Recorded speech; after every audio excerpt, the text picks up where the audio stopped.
வணக்கம், நான் doctor Shanti Krishna Raghu from Ashwin homeo clinic. இன்னைக்கு நம்ம வந்து கேல் பிளாடர் பாலிப் பற்றி தான் தெரிஞ்சுக்க போகிறோம். நிறைய பேர் கேல் பிளாடர் பாலிப் வந்துருச்சுனாலே டாக்டர் அது கேன்சராக மாறிடும்னு சொல்கிறாங்க, உடனே ஆப்ரேஷன் பண்ணி அந்த பித்தப்பையை எடுத்துட சொல்கிறாங்க அப்படின்னு பயத்தோடு எனக்கு ஃபோன் பண்ணுறாங்க. ஸோ அதனால் இந்த பாலிப் பற்றி கிளியரான விளக்கம், இந்த பாலிப்பை நம்ம மருந்துகள் மூலமாக ஆப்ரேஷன் இல்லாமல் பித்தப்பையை இழக்காமல் எப்படி சரி பண்ணிக்கலாம், இதை பற்றி தான் நம்ம தெரிஞ்சுக்க போகிறோம்.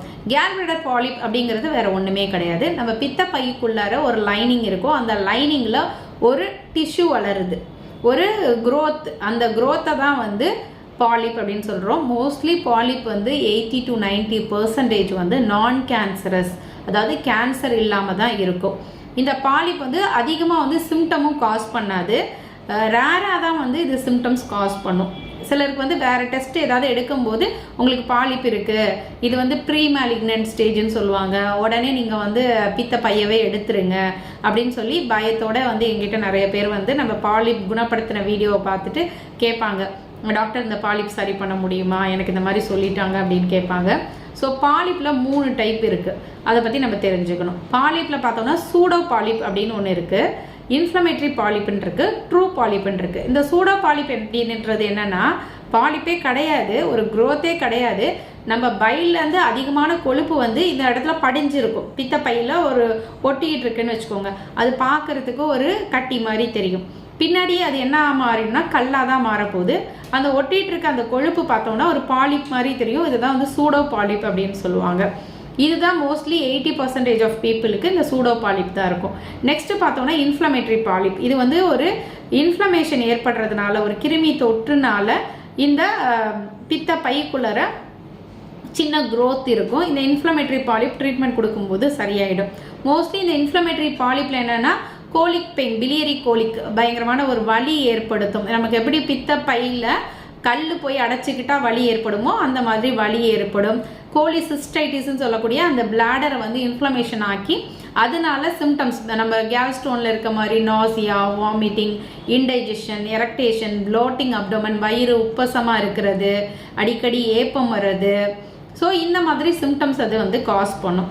அடுத்து பார்த்தோம்னா ட்ரூ பாலிப். ட்ரூ பாலிப் அப்படிங்கிறது மோஸ்ட்லி 5 to 10% தான் வரும். ஸோ இது மோர் தென் 1 சென்டிமீட்டர் இருக்குது அப்படின்னா இந்த நம்ம கண்காணிச்சுக்கிட்டே இருக்கணும். அதனால தான் இந்த பாலிப் இருக்குது அப்படின்னாலே அவங்க நீங்கள் சர்ஜரி பண்ணி பித்த பையவே எடுத்துருங்க அப்படின்னு சொல்கிறது. ஏன்னா மோர் தென் 1 சென்டிமீட்டர் இருக்குது, அதோட மார்ஜின்ஸ் பார்ப்பாங்க, இர்ரெகுலர் மார்ஜின் இருக்குது. இந்த 1 சென்டிமீட்டராக இருக்கிறது இருக்க பெருசாக வளருதுன்னா இட் மேபி கேன்சராக இது மாறிடலாம்.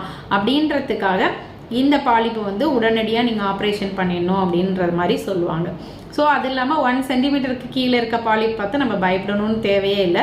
1 சென்டிமீட்டராக இருந்தால் கூட அந்த பாலிப் பார்த்து நம்ம பயப்படணும்னு தேவையில்லை. நான் ஹோமியோபதியில் இந்த பாலிப்பை கரைக்கிறதுக்கு அற்புதமான மருந்துகள்லாம் இருக்குது. நம்ம அதை எவிடன்ஸ்டாக ப்ரூவனாகவே நம்ம நிறைய பேஷண்ட்ஸில் கியூர் பண்ணி ரிப்போர்ட்ஸ்லாம் நம்ம போஸ்ட் பண்ணியிருக்கோம். இந்த வீடியோட எண்ட்லேயும் நான் அந்த ரிப்போர்ட்டையும் அந்த சரியான பேஷண்ட்டோட அனுபவத்தையும் நான் உங்கள் கூட ஷேர் பண்ணிக்கிறேன். ஸோ இந்த கேல் பிளாடர் பாலிப் இருக்குது அப்படின்னா என்ன சிம்டம்ஸ், என்ன அறிகுறி வரும்? மோஸ்ட்லி இது அறிகுறிகள் இல்லாமல் தான் இருக்கும். இது யதார்த்தமாக வேற ஒரு சிம்டம்ஸ்காண்டி, வேற ஒரு கம்ப்ளைண்ட்டுக்காண்டி ஒரு ஸ்கேன் எடுக்கும்போது, இல்லை வெளிநாடு போகிறோன்னு ஒரு ஸ்கேன் எடுக்கும்போது இந்த பாலிப் இருக்கிறத நிறைய பேர் கண்டுபிடிப்பாங்க. ஆனால் சிலருக்கு அந்த சிஸ்டைட்டிஸ் அப்படின்னு சொல்லக்கூடிய அந்த பித்த பையை அது இன்ஃப்ளமேஷன் ஆக்குறதுனால இந்த பாலிப்பில் பார்த்தோன்னா ஏப்பமாக வந்துகிட்டே இருக்கும், எரக்டேஷன் வரும், சாப்பிட்ட சாப்பாடு எதுக்கழிச்சு வரும், நான்வெஜ் எண்ணெய் பலகாரம் இந்த மாதிரிலாம் சாப்பிட்டா அன்றைக்கி பிலியரி கோலிக், பயங்கரமான வயிறு வலி, right side abdomen, whole abdomen ஃபுல்லாக வயிறு வலி ஏற்படும், வயிறு உப்பசம் இருக்கும், காற்று ஊதிக்கும் வயிறில். எதுவுமே சாப்பிட்ட சாப்பாடு டக்குன்னு செரிமானம் ஆகாமல் ஈவினிங் நேரத்தில் பார்த்தா நெஞ்சிலே நிற்கிற மாதிரி இருக்குது அப்படின்னு சொல்லுவாங்க. ஸோ இந்த மாதிரி வாந்தி வர மாதிரியான உணர்வு இருந்துக்கிட்டே இருக்கிறது. சிலர் வாமிட்டே பண்ணிடுவாங்க, நான்வெஜ் உணவுகள்லாம் சாப்பிட்டா வாமிட் பண்ணிடுவாங்க. ஸோ இந்த மாதிரியான அறிகுறிகள்லாம் இருக்கும். ஸோ இந்த கேல் பிளாடர் பாலிப் இருக்குது அப்படின்னு சொன்னால் அவங்களுக்கு என்ன மாதிரியான டயட் எடுத்துக்கலாம் அப்படின்னு பார்த்தோன்னா, அவங்க நிறையா நான்வெஜ் அவாய்ட் பண்ணிட்டு, அதாவது ரெட் மீட் அவாய்ட் பண்ணிடணும்.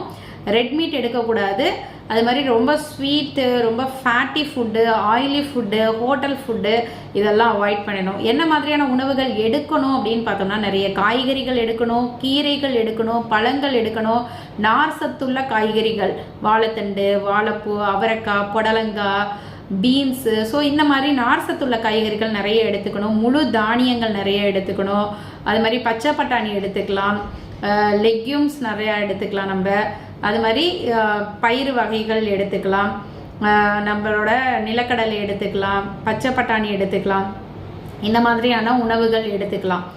இது மாதிரி வந்து நம்ம ரெகுலராக ஒரு 1/2 hour எக்ஸசைஸ் செஞ்சுட்டே வரணும். அது மாதிரி பார்த்தோம்னா உணவுகளில் வந்து சீ ஃபுட், கடல் உணவுகள், மீன் இது அவங்க சாப்பிட்லாம். ரெட் மீட் மட்டும் அவாய்ட் பண்ணிடணும். அதாவது எஸ்பெஷலி மட்டன், சிக்கன் இதெல்லாம் அவாய்ட் பண்ணிடணும். கொழுப்புள்ள உணவுகளை அவாய்ட் பண்ணிடணும். எண்ணெய் பலகாரங்கள் தொடவே கூடாது. ஸ்வீட்டு அந்த மாதிரி இதெல்லாம் அவாய்ட் பண்ணிடணும். இந்த மாதிரி அவாய்ட் பண்ணிவிட்டு ரெகுலராக 1/2 hour எக்ஸசைஸ் செஞ்சுட்டு வந்தோம் அப்படின்னு சொன்னாலே நமக்கு சிம்டம் ஃப்ரீயாக இருக்க முடியும். இதுக்கு ஹோமியோபதியில் இந்த கேல் பிளடர் பாலிப்பை கரைக்கிறதுக்கு அற்புதமான மருந்துகள்லாம் இருக்குது. நம்ம எப்படி நேசல் பாலிப் சரி பண்ணுறோமோ, அது மாதிரி யூட்ரைன் பாலிப் சரி பண்ணுறோமோ, அது மாதிரி கேல் பிளடர் பாலிப்புக்கு கேல் பிளடரில் ஆக்ட் ஆகிற பர்டிகுலர் அந்த சைக்கோட்டிக் மயாசம் உள்ள மெடிசன்ஸ் நாங்கள் செலக்ட் பண்ணி அவங்களோட ஃபிசிக்கல் அண்ட் மென்டல் கான்ஸ்டியூஷன் பார்த்து கொடுப்போம். அப்படி கொடுக்கும்போது இந்த கேல் பிளடர் பாலிப்பு எவ்வளோ பெருசாக இருந்தாலும் ஈவன் 1 centimeter மேலேயே இருந்தால் கூட 3 மாதத்தில் சரி பண்ண முடியும். ஸோ அதை நம்ம எவிடென்ஸ்டாக நம்ம நிறைய பேஷண்ட்டுக்கு க்யூர் பண்ணியும் இருக்கிறோம். ஸோ அதோட ரிப்போர்ட்டும் வீடியோவும் நீங்கள் பாருங்கள். ஸோ கேல் பிளடர் பாலிப் இருக்குது, சர்ஜரி பண்ணணும்னு சொல்லிட்டாங்கன்னா முதல்ல நீங்கள் ஹோமியோபதி டாக்டரை கன்சல்ட் பண்ணுங்கள். இதை வித்தவுட் சர்ஜரி பித்தப்பையை காப்பாற்றி பித்தப்பையை எடுக்காமலே இந்த பாலிப்பை அழகாக க்யூர் பண்ண முடியும். சைஸ் ஆஃப் த பாலிப் பொறுத்து ஒரு 3 to 6 மாதத்தில் நம்ம ஈஸியாக இதை கம்ப்ளீட்டாக க்யூர் பண்ண முடியும். பக்க விளைவுகளும் இருக்காது, விரைந்து குணப்படுத்த முடியும். மொதல் நம்ம இதனால் பாதிக்கப்பட்டிருக்கக்கூடிய சிம்டம்ஸ், பெயின், நாசியா, வாமிட்டிங், வயிறு உப்பசம், ஸோ இதெல்லாம் கம்ப்ளீட்டாக சரி பண்ண முடியும். நாங்கள் ஒரு ட்ராப்ஸ் கொடுப்போம். அந்த ட்ராப்ஸ் எடுக்கும் போதே அந்த இன்டைஜஷன் ப்ராப்ளம், எரக்டேஷன், எதுக்கழிச்சு வர்றது, ஏப்பம் வர்றது இதெல்லாம் வந்து ஒரே மாதத்தில் காணாமல் போயிடும். ஸோ ஒரு 3 மாதம் எடுத்துக்கிட்டு நம்ம ஒரு ஸ்கேன் பண்ண சொல்லுவோம். சிலருக்கு அந்த 3 மாதத்துலேயே கம்ப்ளீட்டாக க்யூர் ஆகிடும். ஸோ திரும்ப வராமல் இருக்கிறதுக்கு 1 மாதம் மருந்து கொடுத்து ஸ்டாப் பண்ணிடுவோம். சிலருக்கு ரொம்ப பெரிய சைஸாக இருக்கும்போது 3 மாதத்தில் ஆல்மோஸ்ட் க்யூர் ஆகிருக்கும். ஒரு சின்ன சைஸ் இருக்குது அப்படின்னா அதுக்கு தகுந்த மாதிரி ஒரு 2 மாதம் 3 மாதம் திரும்ப கண்டினியூ பண்ணிவிட்டு திரும்ப ஸ்கேன் பண்ணிவிட்டு பார்க்கும்போது கம்ப்ளீட்டாக சரியாயிருக்கும். ஸோ பித்த பையில் இனிமேட்டு பாலிப் இருக்குன்னா அது கேன்சர் ஆகிடுமோன்ற பயத்தோட வாழ வேண்டாம். அதை எளிமையாக குணப்படுத்திக்க முடியும். சிலர் பார்த்தா பாலிப் இருக்குது இப்போ எடுக்க வேண்டாம்னு சொல்லிட்டாங்கன்னா அப்பப்போ வருஷம் ஸ்கேன் பண்ணி பார்த்துட்டு கேன்சராக மாறுதோன்னு பயந்துகிட்டே இருப்பாங்க. அந்த மாதிரி பயமும் வேண்டாம்.